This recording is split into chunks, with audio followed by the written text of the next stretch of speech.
అబ్రహాము ఇంటిలో ఒంటెలు ఉన్నాయంట. సుమారుగా 10 ఒంటెలు అబ్రహాము ఇంటిలో ఉన్నాయి. ఈ ఒంటెలు ఎంత విశిష్టత కలిగినవంటే, ఈ ఒంటెలు తన జీవితాన్ని ఎంతగా బాగు చేసుకున్నాయో ఒకసారి మనం వాక్యాన్ని ధ్యానిద్దాం ప్రియులారా. ఆ ఒంటెలు ఏం చేస్తున్నాయంట?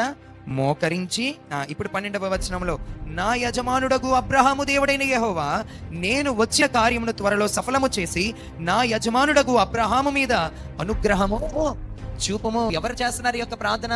ఎలియాజరు ఇప్పుడు ఆ ఒంటెలను మోకరింపజేసి ఈయన కూడా మోకరించి దేవాది దేవునికి ప్రార్థన చేస్తున్నాడు. ఎలియాజరు ప్రార్థన చేస్తా ఉంటే ఇప్పుడు ఒంటెలు కూడా ఏం చేస్తా ఉన్నాయి?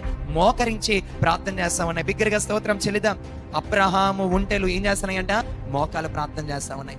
ఒంటె అపవిత్రమైన జంతువు. ఒంటె నెమరు వేయుని గాని దానికి 2 డెక్కలు లేవు గనుక అది మీకు అపవిత్రము. అయితే ఈ యొక్క ఒంటెలు అబ్రహాం ఇంటికి ఎవరు వచ్చాయో తెలుసా? ఐగుప్తు దేశం నుంచి ఈ ఒంటెలు అబ్రహాం ఇంటికి వచ్చాయి. ఎక్కడి నుంచి వచ్చాయి ఈ యొక్క ఒంటెలు? ఇప్పుడు ఐగుప్తు దేశం నుంచి ఇప్పుడు ఎక్కడికి వచ్చాయి? అబ్రహాం ఇంటికి ఒక ఒంటెలు వచ్చాయి. దాని ముందు ఎక్కడ ఒంటెలు సందర్భం లేదు. ఈ యొక్క ఐగుప్తు దేశం నుంచి, అంటే అపవిత్రమైన స్థానం నుంచి ఇప్పుడు అబ్రహాం ఇంటికి వచ్చిన ఈ యొక్క ఒంటెలు ఏం చేస్తున్నాయి తెలుసా? మోకరించి దేవునికి ప్రార్థన చేస్తున్నాయి. బిగ్గరగా స్తోత్రం చెల్లిద్దాం. మనము కూడా ఒకానొకప్పుడు అపవిత్రమైన వారమే. అందరూ దేవుని యొక్క ఆజ్ఞలను అతిక్రమించిన వారే, పాపపు తలంపులు కలిగిన వారే, చెడ్డ తలంపులు కలిగిన వారే, అపవిత్రమైన వారమే. కానీ మనం ఎప్పుడైతే దేవుని అంగీకరించామో మనల్ని ఎలా చేశాడో తెలుసా? పవిత్రమైన వారిగా చేశాడు. ఈ అపవిత్రమైన ఈ యొక్క ఒంటెలు ఇప్పుడు అబ్రహాం ఇంట్లో ఏం చేస్తున్నాయి తెలుసా? ప్రార్థన చేస్తా ఉన్నాయి, చూస్తా ఉన్నాయి. ప్రియ దేవుని ప్రజలారా, నీవు కూడా ఒకనొకప్పుడు అపవిత్రమైన వాడు, బాప్తిసం పొందావు, దేవుడు నిన్ను పవిత్రమైన వాడిగా చేశాడు. అయితే నీవు పవిత్రమైన వాడిగా మారిన తర్వాత నీ బ్రతుకుని ఏమైనా మార్చుకున్నావా? నీ జీవితాన్ని ఏమైనా మార్చుకున్నావా? ఒక జంతువు అండి ఆ యొక్క ఐగుప్తు దేశంలో ఉన్నప్పుడు అపవిత్రమైన దేశంలో ఉంటూ ఆ చెడ్డ కార్యాలన్నీ చూస్తా ఉంది.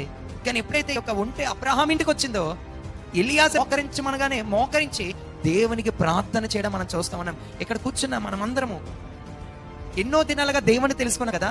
అపవిత్రమైన మనలను దేవుడు పవిత్రపరిచాడు కదా. మరి మన బ్రతుకులో ఏమైనా మార్పు ఉందా? ప్రార్థన జీవితం కలిగి ఉన్నావా? వాక్యం చదవగలుగుతున్నావా?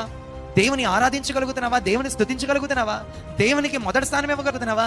దేవుని సన్నిధి అంటే పరుగు పరుగున రాగలుగుతున్నావా? ఎవడెళ్తాలే తర్వాత వెళ్దాంలే అని నిర్లక్ష్య భావం ఉన్నావా?